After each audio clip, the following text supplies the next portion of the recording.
Bonjour Simon. Donc voici un enregistrement qui a été fait un peu plus tard que d'habitude. J'ai dû aller à Calgary pendant le week-end et je n'ai pas eu le temps de faire beaucoup de choses. Donc voilà.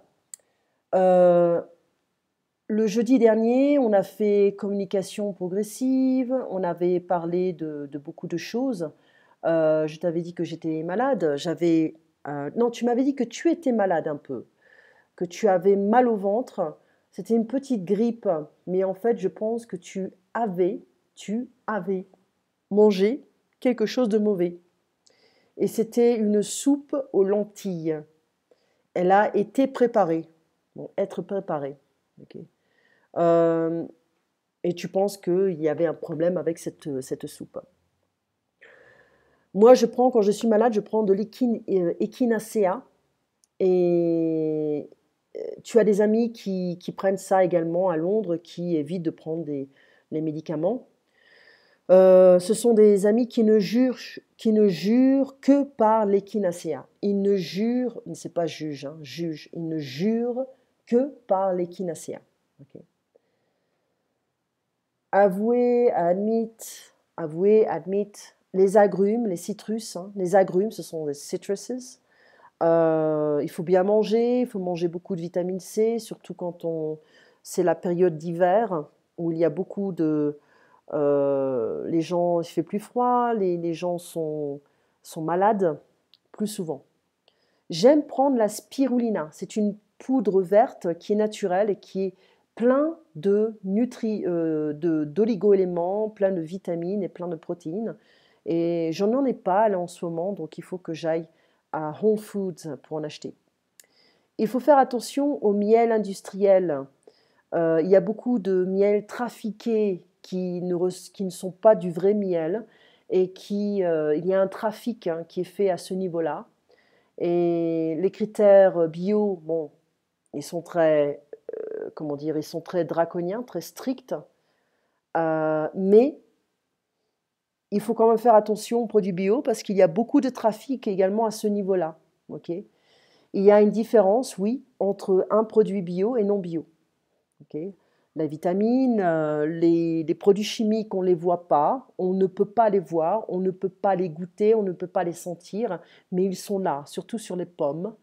Et c'est une bombe nucléaire, en fait, dans le corps. Tous ces produits, tous ces pesticides, tous ces produits créés par Monsanto. Il y a une différence entre les œufs achetés à la ferme et les œufs industriels. Il y a une différence entre les produits, les OGM et les produits non OGM, GMOs. Donc il y a un grand débat à ce niveau-là. Il y a des gens qui pensent que le bio, les produits organiques, ne sont pas, c'est un business.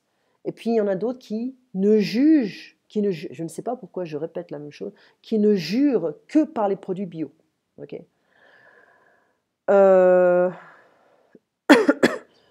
donc il faut faire attention au miel industriel, à l'huile d'olive industrielle. Il y a beaucoup de trafic à ce niveau-là, donc il vaut mieux payer un peu plus et voir un peu la provenance d'où ça vient. Il y a tellement, tellement de faux produits. Ok.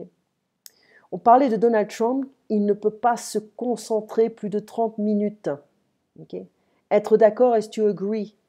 Ne pas être d'accord, je ne suis pas d'accord, c'est-à-dire euh, I disagree, basically. Des fois, tu peux entendre les Français ne pas prononcer la négation complète. Par exemple, j'étais pas d'accord, je suis pas d'accord.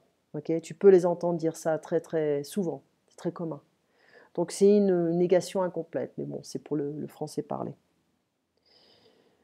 Interrompre, il n'arrêtait pas à interrompre Hillary Clinton. Quand il commence à interrompre Hillary Clinton, c'est que il commence à péter un plomb. Ok, péter un plomb, je vais l'écrire. Je vais utiliser TextEdit. I was using it for another student.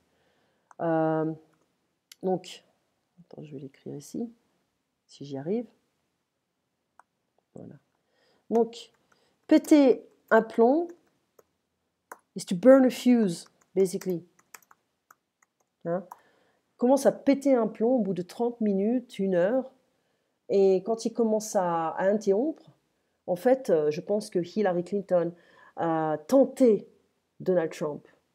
Elle a poussé à l'interrompre. Ok. Elle, elle l'a poussé à l'interrompre. Ok. Elle l'a tenté, ou elle l'a poussé. Elle l'a poussé à l'erreur, ou à faire des erreurs. Ok. Ok. Il a commencé sa carrière d'entrepreneur avec 14 millions. Ok. Monter une entreprise, 14 millions. Être malin, to be smart. Okay. Être maligne, je ne sais pas ce qui m'arrive aujourd'hui. Être maligne, to be smart as well, mais c'est féminin. Okay. Elle l'a forcé à commettre des fautes, elle l'a forcé à l'erreur, elle l'a forcé à commettre des fautes. Le but de Hillary Clinton, elle a ciblé en fait les erreurs, les faiblesses de Donald Trump, ok, et pour éviter les sujets dangereux. Voilà. Donc on se concentre sur des choses qui ne sont... c'est de la distraction, voilà, pure distraction. Cibler to target, ok. Donc elle a ciblé les femmes des banlieues qui généralement votaient républicains, ok.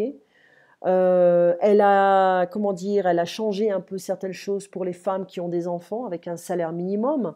Donc il y aura une égalité des salaires, surtout avec les mères de famille. Les femmes de banlieue sont généralement très républicaines. Elles votent pour le parti républicain. Et elle a essayé d'obtenir les voix de ces femmes, okay, en leur proposant certaines choses. Et donc, généralement, ces femmes ne votent jamais pour un candidat démocrate ou une candidate démocrate.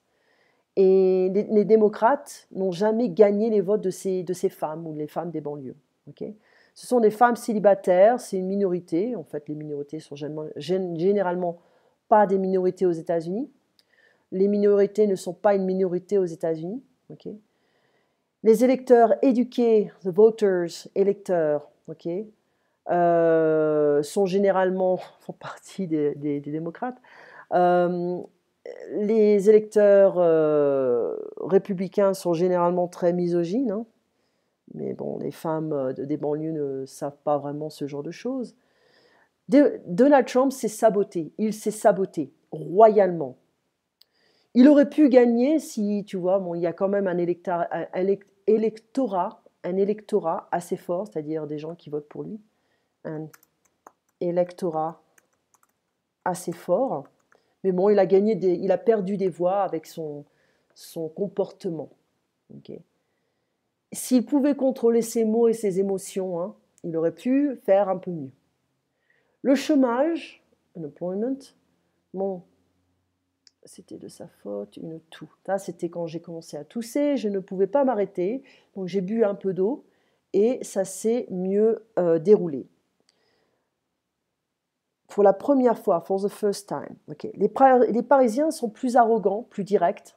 Les Anglais sont plus subtils, mais il y a quand même un peu d'agressivité chez certains journalistes. Hein. J'ai fait une petite erreur. Survivre ne peut pas durer plus de 2 minutes. Je ne sais pas ce que j'ai voulu écrire ici. J'avais essayé de dire que Donald Trump ne survivrait pas plus de 10 minutes un entretien avec un journaliste anglais. Okay. Un entretien est une interview. Un entretien. Okay. Il ne peut pas survivre. Il le détruirait, littéralement. Ou il se ferait détruire. Conviviable. Conviviable. Attention, je ne sais plus ce qu'on disait ici. Les Français fument énormément, énormément. Il faut que j'essaie de t'envoyer un livre sur le Clésio ou j'essaie de t'envoyer un autre livre. C'est que, oui, comme je te disais, ce week-end, je suis allée à Calgary, donc j'ai pas mal de choses en tête, mais je l'écris sur mon cahier. Donc, 6 mots, envoyer un livre. Ok, je vais essayer de voir si j'ai le Clésio quelque part. Je ne garantis rien. Donc, on parlait des Français qui fument énormément, même à côté de leurs enfants. Bon, maintenant, on va faire communication progressive du français. Voilà, si je peux l'ouvrir. Et nous en étions, donc j'essaie de trouver la bonne page, si je peux. Voilà, ça on l'avait fait. Nous l'avions fait et modifier une réservation au restaurant. Restaurant, la table du chef, bonjour. Bonjour madame, voilà, j'ai une réservation pour ce soir à 20h30 pour 4 personnes. En fait, in fact, actually, nous serons 6. Est-ce que cela pose un problème? Non, pas du tout, madame, je note ça immédiatement.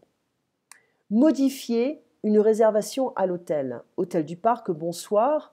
Bonsoir monsieur, je vous téléphone à propos, concerning, à propos d'une réservation que j'ai pour mardi et mercredi prochain. Je suis obligé de retarder mon voyage et je voudrais donc reporter ma réservation à la semaine suivante. So, je suis obligé de retarder. So, I'm under the obligation. Or, I have to. Okay? I'm obliged. I have to retarder, to delay my trip. And I would like to reschedule, to postpone my reservation to next week, to the following week. Vous êtes monsieur, you are sir, Poirier. Ah oui, je vois une chambre à 59 €. Donc, vous annulez pour mardi 17 et mercredi 18. Et vous souhaitez réserver pour quelle date? Réserver pour, ok? Réserver pour quelle date? Ou pour quand?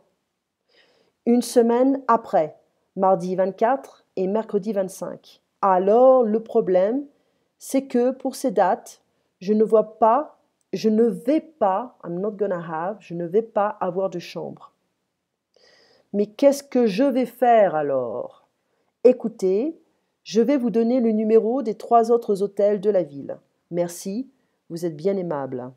They could have called for him, seriously. Comment le dire? Je voudrais changer ma réservation. Est-ce que je peux modifier? Est-ce qu'il est possible de reporter? To postpone, reschedule. Est-ce que je pourrais reporter? Je suis obligé de reporter. Postpone, delay, retarder, remettre. To move forward, repousser, to push forward. Je vais devoir annuler, to cancel. Est-ce que cela pose un problème? Okay. Le réseau hôtelier est important en France. On trouve différentes sortes d'hôtels, des chaînes hôtelières, des petits hôtels familiaux, bed and breakfast, basically, de grands hôtels de luxe, parfois situés dans des châteaux.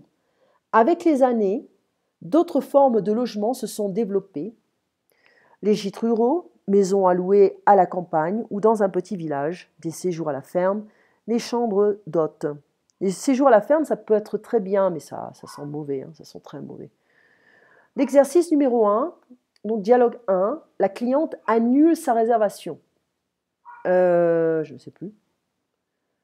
J'ai une réservation pour ce soir, pour 4 personnes. En fait, non, elle n'annule pas, n apostrophe, n'annule pas. Elle aura 6 personnes. Okay. Donc, plus de personnes. Donc, faux.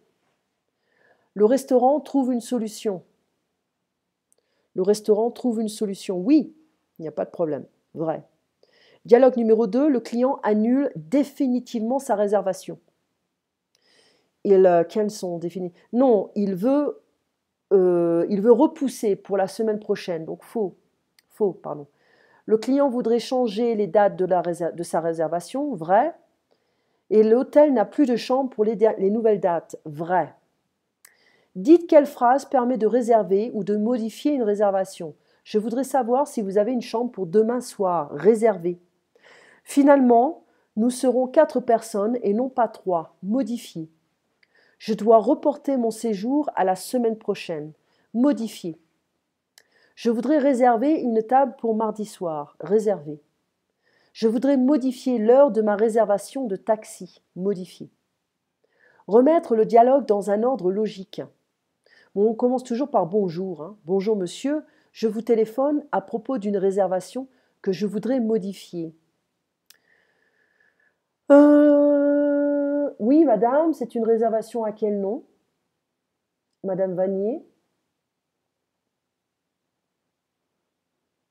Ah oui, je vois une table pour deux personnes ce soir. Hum. Eh bien, nous serons 4 au lieu de 2. Alors, j'ai une table pour 4, mais dans la salle fumeur. Vous n'avez plus de place en non-fumeur? Non, je suis désolée. Tant pis, alors j'annule la réservation. Une des personnes est vraiment allergique à la cigarette. Ok.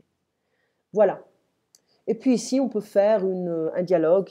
On peut modifier une réservation. Ok. On a une réservation pour ça et on voudrait ça. Voilà, bonjour monsieur, j'ai une réservation pour 2 personnes, c'est une chambre pour 2, du 23 au 27. Et je voudrais réserver en fait, je voudrais changer ma réservation et avoir 2 chambres pour 2 du 24 au 27. Ok. Et j'ai une table, j'ai réservé pour une table pour 3 personnes pour mardi soir. Donc je voudrais la même chose, mais au lieu d'avoir la réservation pour mardi soir, je la voudrais pour jeudi soir. Voilà, j'ai réservé un taxi pour jeudi à 15h30, mais je voudrais le taxi pour dimanche à midi. Voilà, c'est très simple, hein, on n'a besoin de rien. La prochaine fois, on va faire ça fait combien?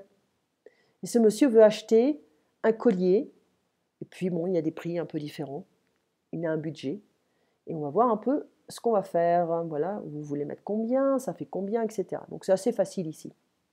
Il faut qu'on utilise aussi grammaire progressive du français. Okay, donc on le fera un peu. On va parler moins et on fera un peu de grammaire, si on a le temps, hein, bien sûr.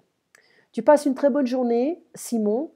Désolé encore pour le retard, mais tu sais, bon, être mère de famille et entrepreneur, ce n'est pas toujours évident. Voilà. Passe une très bonne journée et je te vois jeudi prochain. À très bientôt. Au revoir.